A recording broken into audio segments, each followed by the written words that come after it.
The book of 2nd Chronicles chapter 8. And it came to pass at the end of 20 years, wherein Solomon had built the house of the Lord, and his own house, that the cities which Huram had restored to Solomon, Solomon built them, and caused the children of Israel to dwell there. And Solomon went to Hamath-Zobah, and prevailed against it. And he built Tadmor in the wilderness, and all the store cities, which he built in Hamath. Also he built Beth-hor on the upper, and Beth-hor on the nether, fenced cities, with walls, gates, and bars, and Baalath, and all the store cities that Solomon had, and all the chariot cities, and the cities of the horsemen, and all that Solomon desired to build in Jerusalem, and in Lebanon, and throughout all the land of his dominion. As for all the people that were left of the Hittites, and the Amorites, and the Perizzites, and the Hivites, and the Jebusites, which were not of Israel, but of their children, who were left after them in the land, whom the children of Israel consumed not, them did Solomon make to pay tribute until this day.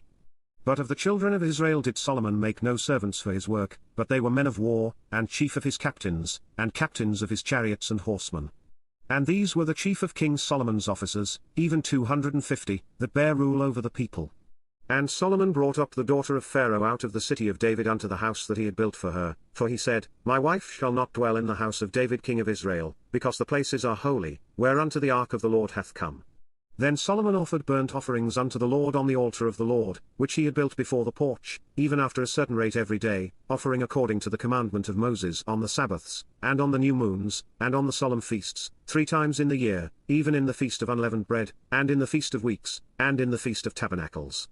And he appointed, according to the order of David his father, the courses of the priests to their service, and the Levites to their charges, to praise and minister before the priests, as the duty of every day required, the porters also by their courses at every gate, for so had David the man of God commanded. And they departed not from the commandment of the king unto the priests and Levites concerning any matter, or concerning the treasures.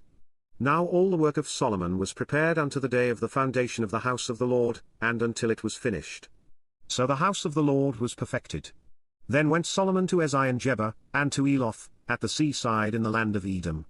And Huram sent him by the hands of his servants ships, and servants that had knowledge of the sea, and they went with the servants of Solomon to Ophir, and took thence 450 talents of gold, and brought them to King Solomon.